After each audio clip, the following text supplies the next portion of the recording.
요한계시록 이제 20장은 천년왕국에 관한 이야기인데요. 그 천년왕국이라는 것은 성도들이 예수님과 함께 천년 동안 왕노릇 한다고 해서 천년왕국이라고 해요. 천년왕국에 대해서 여러 학설들이 있습니다. 우리 이제 교단은 세 가지의 견해를 받아들이는데, 첫 번째 학설은 천년왕국이 되기 전에 예수님이 재림하신다라는 이런 학설을 받아들여요. 예수님이 재림하기 전에 이 천년왕국이 시작된다고 해서 전천년설이라고 이야기를 해요. 예수님이 이제 재림을 해서 짐승과 전쟁을 하는데, 이 짐승과 전쟁을 해서 어떻게 합니까? 승리를 합니다. 이제 오늘 보면 사탄이라고 하기도 하고, 또 뱀이요 마귀요 사탄이라 이제 이야기를 하죠. 그래서 이 사탄은 천년 동안 이제 무저갱에서 감금이 되고, 예수님은 지상에서 천년 동안 왕노릇 한다. 예수님을 믿는 자들과 함께 이제 그 천년 동안 왕노릇 한다. 이제 이렇게 이야기를 하고 있죠. 천년이 지나면 이제 무저갱에서 갇혀 있던 사단이 잠시 풀려나서 다시 한번 만국을 미혹하여 예수님과 성도들과 이제 전쟁을 치르게 되죠. 그리고 결국 얼마 못 되어서 패배를 당하고, 주님이 이제 최후의 심판 때, 그때 영원한 무저갱으로 들어간다. 그리고 불신자들도 그 흰 보좌 앞에서 심판을 받아서 영원한 지옥의 불못에 던져지게 된다. 이게 이제 그 전천년설에 관한 이야기예요. 우리도 뭐 크게 이제 이런 생각이 우리 같이 동의하는 바도 있지만, 또 우리가 혼란스러운 바도 같이 있는 것도 있어요. 이런 주장을 한 배경은 요한계시록 19장 11절부터 20장 10절까지의 말씀을 하나의 순서로 보기 때문이에요. 이런 순서를 따라서 심판이 이루고 있지 않냐. 본문을 잘 따라간 거예요. 본문의 흐름이 19장 10절부터 20장 10절까지 계속 이 흐름이에요. 그런데 여러분, 우리가 이제 그 요한계시록을 우리가 상징으로 본다. 천년이라는 숫자를 가득 찬 숫자인데, 상징으로 보고 있기 때문에, 아니 근데 여기서는 왜 문자를 따라간가? 라고 이제 사람들이 의문을 제시하는 거예요. 저희 이제 그 총신에 있는 교수님들은 한 70%는 지금 이야기의 학설을 다 따라가요. 우리가 역사적 전천년설이라고 이야기를 하거든요. 전천년설에 따라서 의견을 따라가는데, 우리가 이제 뭐 이것도 이러면 틀리는 게 아니에요. 이 학설을 우리 하나를 받아들이는 거예요.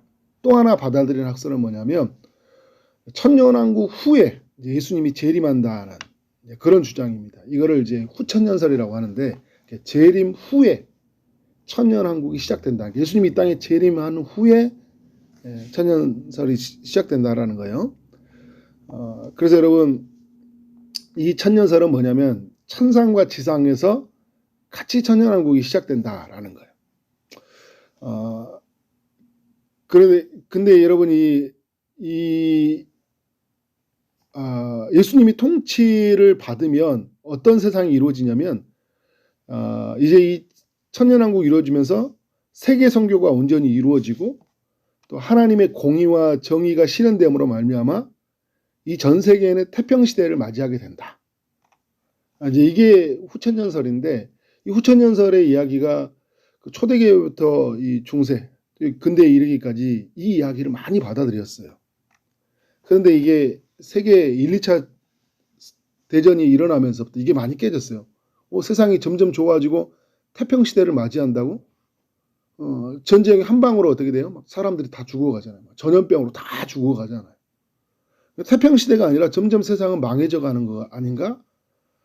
이제 이런 생각을 갖게 되는 거죠. 하늘의 세계는 안전한데, 이 땅의 세계는 되게 불안전하다. 그래서 후천년설에 대해서 많은 사람들이 또 지지를 안 하는 분위기이긴 해요, 지금도. 근데 이 천년왕국이 끝나면 사탄이 이제 잠시 석방이 된다. 역사적 전천년설하고 같이 이제 비슷합니다. 다시 이제 교회를 공격하게 되는데 태평 시대를 맞이했던 이 교회가 다시 공격을 받고 그리스도의 재림으로 말미암아 악의 세력은 완전히 멸망되게 될 것이다. 그래서 성도들은 새하늘과 새 땅에서 영원한 복락의 삶을 살 것이다. 이런 이야기를 해요. 우리가 이제 뭐 이 이야기가 완전히 틀렸다라고 받아지는 아니에요. 왜냐하면 이제 성경 전체가 성경이 또 이런 이야기를 받아들이고 있기 때문에. 오늘 새벽에 갑자기 좀 머리 복잡하는 이야기인데 우리 이제 여러분 신앙생활하면서 이게 우리가 들어야 할 이야기고 사실 우리가 이해해야 될 이야기예요. 예수 믿으면 구원받지 이 정도의 이야기에 머무는 게 아니라 우리가 이제 신앙생활 한다는 건 딱딱한 음식도 먹을 수 있어야 되잖아요. 역사가 어떻게 그리스도와 함께 이루어져 가는지를 잘 정리할 필요가 있습니다. 그래서 여러분이 몇 번 들어보시고 성경을 통해 잘 살펴봤으면 좋겠어요. 세 번째 학설은 이제 무천년설이라고 하는데요. 이 학설은 후천년설하고 약간 비슷해요. 천년왕국 후에 이제 예수님이 재림하신다라는 거예요. 천년왕국 후에. 그런데 이 학설이 후천년설과 다른 게 뭐냐면 후천년설도 그렇고 무천년설도 천상과 지상 모두 그러니까 천상에서 모두 천년왕국을 보내지만 무천년설은 지상에서는 천년왕국이 없다 이렇게 이야기를 해요. 천상에서만 천년왕국이 이루어진다. 그러니까 이 무천년설을 주장하는 사람들은 천년이라는 이 숫자를 상징으로 이해를 합니다. 그래서 가득 차 있다. 그러니까 이 세상에 이제 어떤 일들이냐면 주님이 이제 무천년사랑 예수 그리스도가 오심으로 말미암아 이 땅에 오셨잖아요. 오심으로 말미암아 천년왕국은 이미 시작되었다. 그러니까 오시는 순간부터 어디에서 시작됐다는 거야? 하늘에서 시작되어졌다는 거죠. 그래서 여러분이 예수님이 이제 이 천년왕국의 시간은 초림부터 재림까지의 시간이 이제 천년왕국의 시간이다.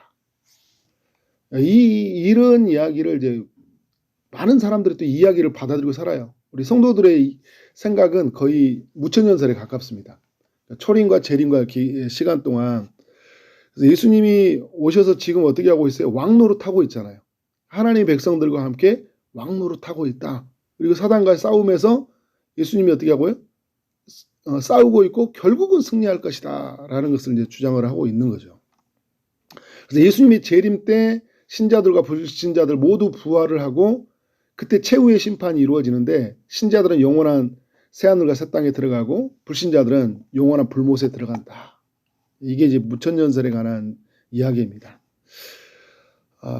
그런데 여러분 이 무천년설을 따르게 되면 어떤 또 문제가 생기냐면 요한계시록 19장 10절부터 말하는 오늘 20장의 10절까지 말씀을 반박을 할 때 되게 어려움이 있어요.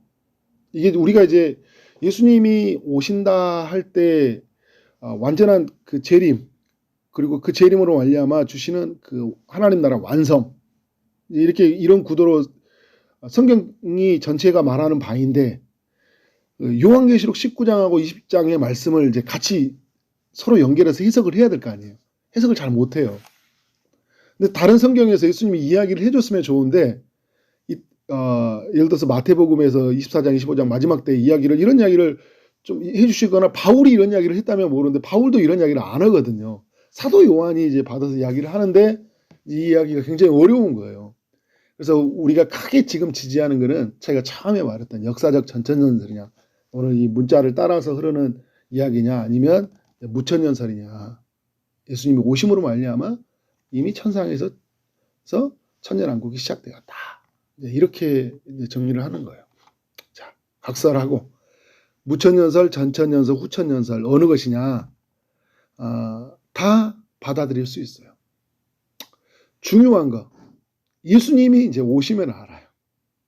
예수님이 오시면 이건 왜 알아야 되냐? 이제 이단들의 공격이 있을 때 어떻게 돼요? 막 그 이단들의 공격이 있을 때 우리가 분별할 수 있는 지혜가 필요하잖아요. 그래서 당신의 이야기는 후천년설에 관한 이야기인데 그 후천년설의 이야기는 우리가 뭐 받아들일 수도 있다. 근데 여러분 여기로 끝나는 게 아니라 이제 이단들은 그 세대주의적 전천년설의 이야기를 해요. 그래서 뭐 휴거 된다 막 이런 막 제가 오늘 새벽에 다 말할 수는 없고 오늘 이 성경의 말씀과 좀 다른 이야기를 하거나 지나치게 문자로 이렇게 해석을 해 나갔을 때 우리가 이제 분별할 수 있어야 되죠. 새벽에 이 짧은 시간 안에 이 말하려고 하는 거 되게 어렵습니다. 이걸 한 몇 시간 동안 저희는 한 학기 동안 이 수업을 받았어요. 한 학기 동안 계속 하나에 가지고 개념을 가지고 엄청나게 그 단어 성경 단어 하나를 가지고 막 그 해석하고 그렇게 했었는데 어찌됐든 우리가 중요한 건 뭐냐면 이런 학설이 있다는 걸 알고 예수님이 오시면 알아요. 오시면 알아요. 그래서 우리가 오실 때 다시 오시면 전천년설이 맞았구나. 그래, 왜요? 예수님이 오시면서부터 천년왕국이 시작이 되어지는 거예요.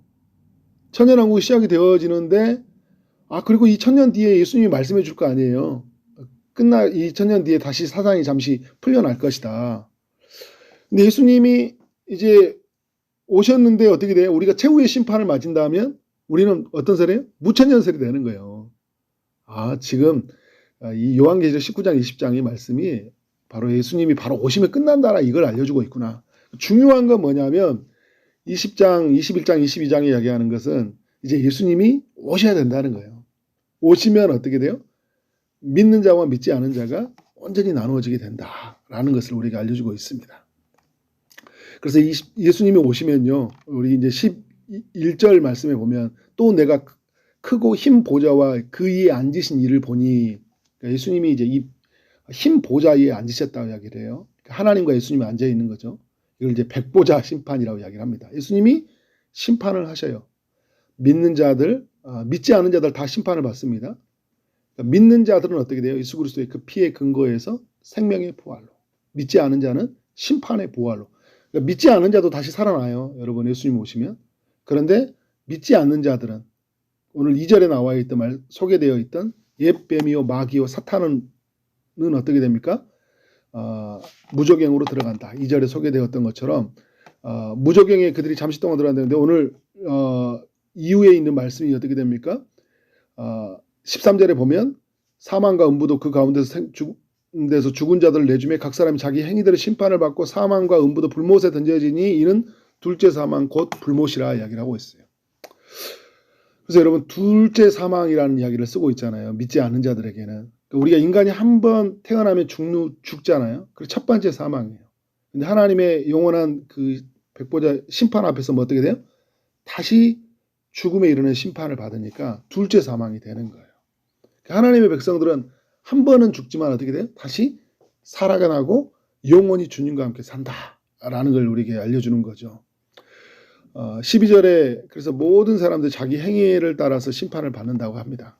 믿는 자들은 어떻게 되냐? 4절에 보니까 예수를 증언한 것 때문에 목배임을 당하고 짐승과 우상에게 경배를 하지 않은 자들, 이마와 손에 표를 받지 아니한 자들은 그리스도와 더불어 천년 동안 왕노릇 한다라고 이야기를 하고 있고, 그리고 오늘 이후의 말씀처럼 하나님 그 행위에 기록된 대로 믿는 자들은 어떻게 합니까? 생명의 부활로 둘째 사망을 겪지 아니하는 그런 영원한 생명을 맞이하게 된다라는 거예요.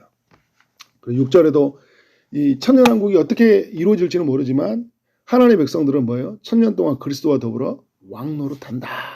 이런 이야기를 전해주고 있습니다. 그러니까 저는 이 학설을 보면서 무천년설에 되게 가까운데 무천년설에 가깝게 저는 그렇게 제 신학은 제가 그렇게 정리를 하는데 이 19장 20장의 이 흐름의 이야기가 이게 또 부인할 수가 없잖아요. 이 순서들을 오늘 성경의 이 말씀을 또 따라가야 되기 때문에 이거를 어떻게 해야 되냐. 그래서 그 절충주의적 해석이 이게 여기서 나온 거예요.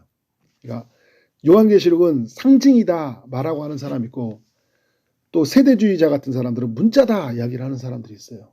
다 모든 거를 문자로 봐요. 뭐 14만 4천 명이다 막 이렇게 하면 그래 14만 4천 명만 구원받는다 이렇게 이야기를 해요. 근데 여러분 이 문자로 받아들일 수 없는 게 요한계시록의 숫자가 너무 많이 있잖아요. 그래서 우리는 어떤 사람들은 어떻게 해요? 상징이다. 무천년설 같은 사람은 상징이다 이야기를 하는 거예요. 근데 상징인데 문자로도 받아들일 수 있다. 그래서 이 천년왕국을 문자로 받아들여요.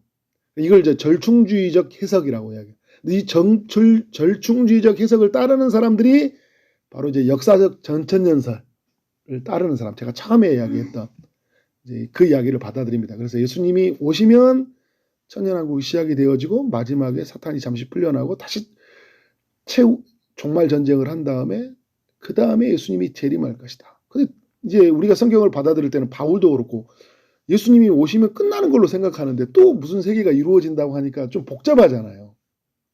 그러나 제가 처음에 말했던 것처럼 예수님이 오시면 다 안다. 오시면 다 안다. 그러니까 너무 제가 막 복잡하게 말은 했지만 이단들을 방지하기 위해서요. 그러나 중요한 건 뭐냐면 예수님이 오시면 안다. 그래서 우리는 하나님의 사람들은 누구를 기다리는 거예요? 예수님이 오시기를 기다리는 거예요. 어떻게 되든 우리는 영광스러운 거예요. 그죠? 오시면 되는 거예요. 그런 면에서 우리가 말씀을 잘 분별하고 예수 그리스도가 오시기를 사모하며 살아가는 삶이 되어지기를 주님 이름으로 축원합니다. 네, 기도하도록 하겠습니다.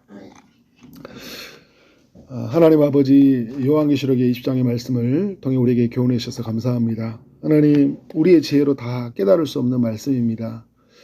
하나님께서 믿음의 우리 선지인들을 통해서 요한계시록의 다양한 해석을 주셨는데 주님, 우리가 말씀을 벗어나는 그 해석은 우리가 아니오라고 이야기하게 하시고 또 말씀 안에 허락된 것이면 그것을 아멘으로 받아들이게 하시되 다 이해할 수 없는 이 어려움을 가지고 하나님 앞에 기도하며 또 그 지혜를 구하며 나가는 우리의 삶이 되도록 인도하여 주옵소서. 그리스도가 오시면 이 모든 것이 다 풀어진다는 것을 확실히 우리가 믿게 하여 주시고 그래서 주님 오실 날을 고대하고 또 기다리며 살아가는 사랑하는 주의 권속들이 되도록 인도하여 주옵소서. 오늘 또 주의 응답하심을 기다리는 이들이 있습니다. 특별히 아픔 중에 있는 이들에게 찾아오셔서 치료의 강선을 비춰주시고 주님이 고쳐주실 줄 믿습니다. 취업을 준비하고 결혼을 준비하고 임신을 준비하는 모든 이에게도 하나님께서 은혜를 베풀어 주옵소서. 오늘 하루 만나는 모든 사람들에게 주의 사랑이 흘러가기를 원합니다. 주어진 일 최선을 다해 일하게 하심으로 말미암아 하나님께 영광이요 우리 모두에게는 큰 기쁨이 되는 하루 되기를 소원하옵고 예수 그리스도 이름으로 기도를 쌓옵나이다. 아멘.